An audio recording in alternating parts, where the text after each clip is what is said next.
So tell me, have you ever been excited about something only to feel let down once it come to pass? Like you're looking forward to a holiday, but then when you get on the holiday, the venue isn't what you thought it was going to be. The resort wasn't great, or the company wasn't fantastic, or the entertainment wasn't good. Or perhaps you watched a trailer for a movie and it was, in the trailer, it was all the best bits. So when you actually went to see the movie, it was quite dull and quite boring, and you came away feeling a little bit deflated. Or perhaps your friends have told you about a fantastic restaurant. It was really wonderful, and the service they got was great, and the food was fantastic. But when you went to the restaurant, it just really wasn't all that. Welcome to this week's Toolbox TV. I've spoken before about managing customer expectations, but I want to try and reiterate just how important it is to ensure that when your customer experiences your service, they come away with a good feeling, if not a fantastic feeling, about your business. And it's such an easy thing to manage that a lot of guys, a lot of tradesmen tend to overlook it. You see, we have, I guess, in the trades, all of our working life, we're under this impression that we must hype ourselves up. We must tell everybody how brilliant we are, how good we are. And when we talk to our customers, when we're advertising, we're explaining how good we are at what we do, how we understand our business, and that's good. We're supposed to do that. And when we visit people to do quotes, we will often oversell and tell them, what a great service we provide, and how well we tidy up after ourselves, and how much better we are than the other electricians, and all of this is really great. But what you're doing is you're inflating the expectation of the customer. And in some instances, and it needs to be managed quite carefully, in some instances, you're actually better off underselling but over-delivering. Now, if that makes sense. So rather than bigging yourself up, rather than telling everybody how fantastic you are, explain that you'll get the job done, that the job will be done to a very good standard. Don't oversell what it is you do. But when it comes to delivery, then over-deliver. If your competition normally just finish a chase to a bonding finish, then you finish it to a polish finish. If your competition merely run a hoover over the place when they've completed a rewire, then you get a cleaner in to do it. Again, I'm surprised how many people in our profession in particular, electricians and kitchen fitters and the like, how many people like that don't employ a professional cleaning company to come in behind them, considering how cheap it is.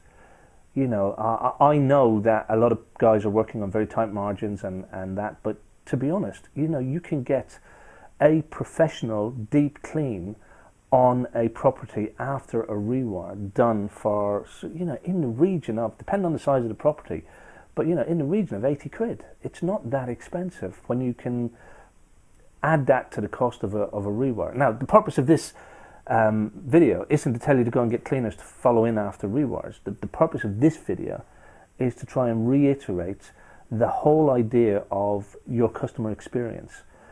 If you tell your customer that you are going to be good and you're not, then in their eyes you failed and they've had a bad experience.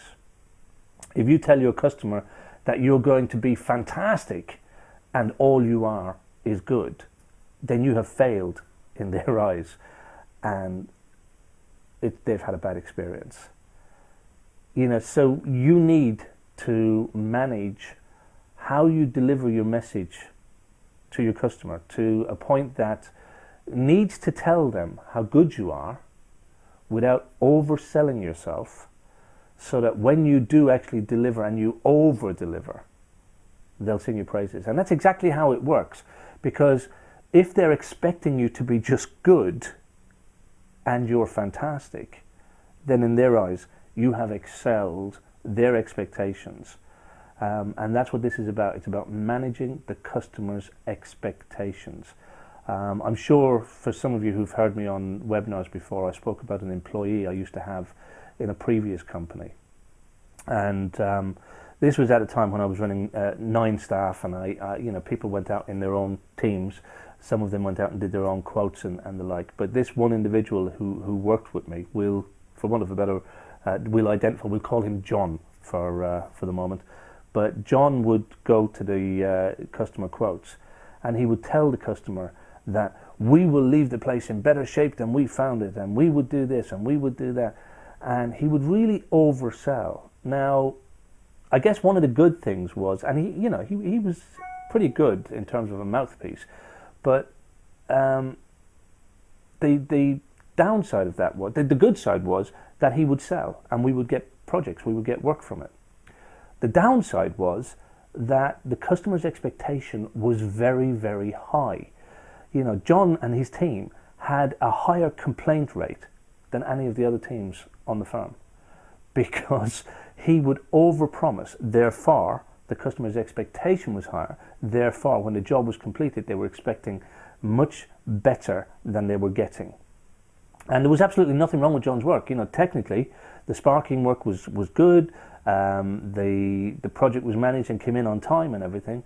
But because he had raised the expectation, because he had given the customer this idea that they were going to be given a gold leaf service, they came away feeling a little bit deflated. And as a result, small things would irritate or exasperate a situation. A little bit of dust left behind suddenly became intolerable. A crooked socket on a wall suddenly became a major issue because he had oversold. And that can be a major issue. So the key is to not oversell yourself, but do over-deliver. So I'm not saying don't deliver or don't be excellent or don't be fantastic. Do.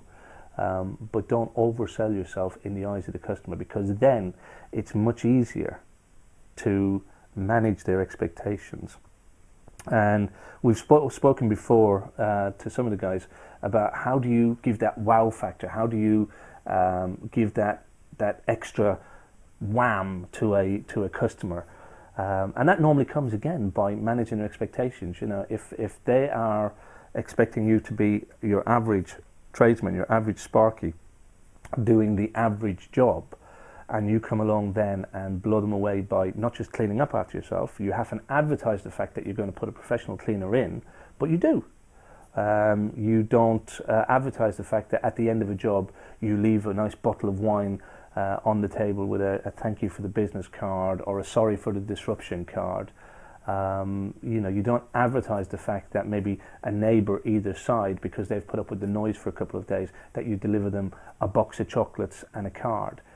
All these things aren't wasted, guys. All of this is marketing. To spend a couple of quid on a decent bottle of wine, or a couple of quid on a couple of boxes of chocolates for the neighbours either side with a little thank you card and sorry for the disruption card, are things that will pay dividends in the long run, because again, nobody was expecting it.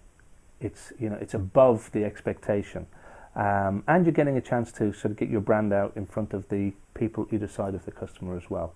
So there's just a couple of ideas this week about managing customer expectations even. So until the next time, continue to learn and grow, and I'll see you in the next video.